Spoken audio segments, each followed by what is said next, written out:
Hey friends, this is Victoria. Today we're going to be talking about mini MIDI keyboards. As you can see, I'll be talking about three of them today. Hopefully there is a part two at some point when I am able to get my hands on some more. I'm going to be talking about the MPK Mini Mk2 from Akai, the Axiom Air 32 Mini from M-Audio, and the K-Board from Keith McMillen. These are all under $100, so they're in the more affordable range, which is super awesome. They're really tiny, so you can take them most places, and they're all plug and play, so really simple to use. The first one I'm going to be talking about in detail is going to be MPK Mini Mk2. So let's go on ahead and get this part started. Here is the MPK Mini Mk2 from Akai. This is a 25 key, 2-octave MIDI controller. You got 8 pads up here. If you switch this, it kind of becomes 16 pads if you want to look at it that way. You got 8 knobs and this fun joystick up here which can control different kind of parameters. Also there's a sustain pedal input, which makes it kind of unique for a mini MIDI controller. A lot of them don't offer that. And the arpeggiator, which is another unique feature this offers. The keys are velocity sensitive, polyphonic, and here we'll go ahead and demonstrate the joystick in action. Let me get a chord on here. So right here it is mapped to work like a pitch wheel, but you can map it to whatever really. Now I'll go into a little more detail about the arpeggiator. You activate it from up there.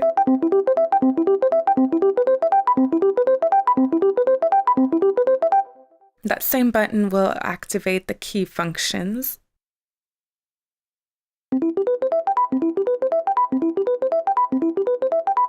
So I just latched it right there, turned that off, and you can even change the time divisions with the same function.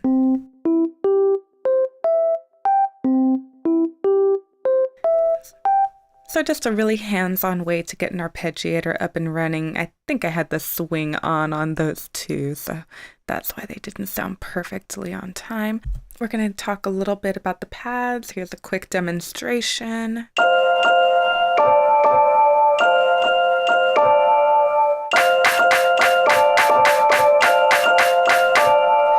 So just like the keys, the pads are velocity sensitive too. You have a button over here that will activate full level, so just send the full 127. And the note repeat, I think I can hold it. There you go. So just as the name indicates, it repeats notes. The MPK Mini offers a lot of creative tools right there on the keyboard, so super hands-on. One thing though is there's some issue here with the keys. So they're not really responding. I have to push them really, really hard. Granted, this is a floor model from a store. They were kind of left to let me use it, but that becomes a durability question in my head. But you can take it for what it is. I love Akai. I've had a gazillion of their products and they make great stuff. Just that was an issue with this keyboard. Now to the M-Audio. Here's the M-Audio Axiom Air Mini 32. There are 32 keys, there's 2 octaves, and like some change. There's a few extra keyboards on there, so more keys the better. It's only a couple, but hey, I ain't gonna complain. We got 8 knobs up here, all mappable to anything you want pretty much. 8 pads, which again with the function up here you can make it 16 sorta. One feature that I like better on this keyboard versus the other one is the octave feature. The pads up here actually change color and when they indicate where you are on the keyboard, so I like that a little better than the flashing faster and slower like the other ones do. So not super important, but I like the way they executed it better, that's all. And another feature that this keyboard offers that the other ones don't is transport control. Now to talk a little bit about the velocity sensitive keys. perfectly responsive. I have no complaints there. And this has polyphony just like the others. But one thing about the keys is they're a little bit shorter than the Akai's keys are, and they're a little shorter than a lot of other keys that I've seen on mini MIDI controllers. So take that for what it is. Here are the pads. They're a little bit hard to see. I apologize. They're like black on black. They are really bouncy. I like the texture of them, and I think that they're really, really responsive. So I really, really like these pads. I felt a lot of mini MIDI keyboard pads, and I think these ones are the most responsive and best feeling. So good job, M-Audio. Now there's this hyper control feature up here, which I found to be pretty useful and really, really easy. The first setting over here is going to be for the volume. Let me get the right track armed.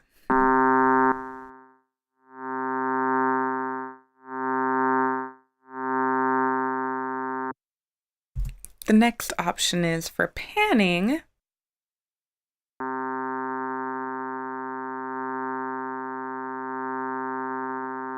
Alright, so hopefully y'all are able to hear that. Let me get that centered. The last option is to control instrument and effects. Now, I tried using this option on a third-party plugin that doesn't come automatically with Ableton, and it didn't seem to work. I was trying to find if it was controlling anything and I didn't see it, but when I put it on a Ableton instrument or effect, it worked right away.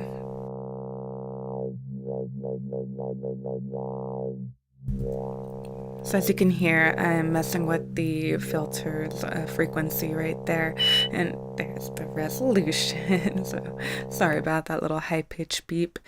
So again, it works really great with Ableton instruments. I tried it on just one other third-party plugin without success, so it might work on others. I haven't tried it, so I can't say. Now there's no joystick, but we have pitch and mod buttons.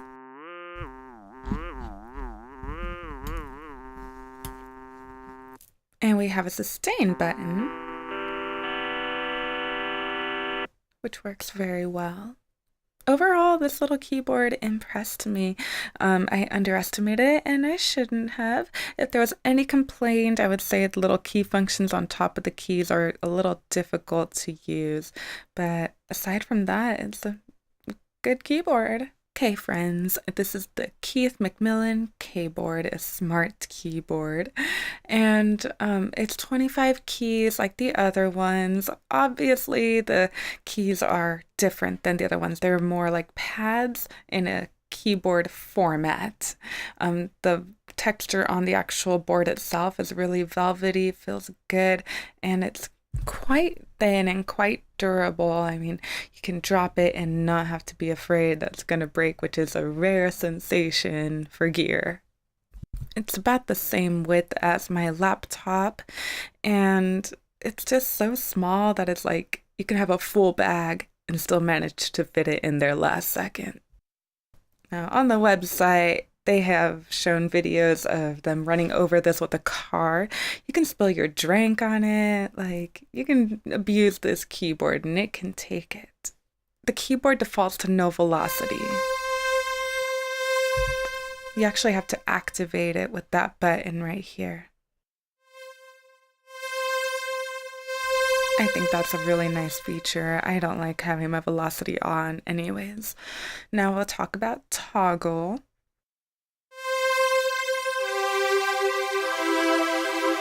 So it holds the notes until you push them again to deactivate them. I appreciate that it shows us what notes are holding, and it does that for sustain too.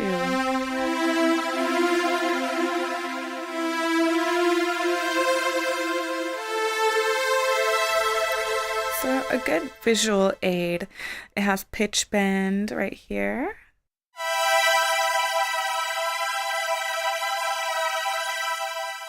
And it works really, really well. All right, I'm going to move over to a different track to show you these other two features. This feature is called Tilt and works kind of like a teeter-totter. So this feature can be used to turn on and off parameters, play different notes like it was right there. And next thing I'll demonstrate is the pressure.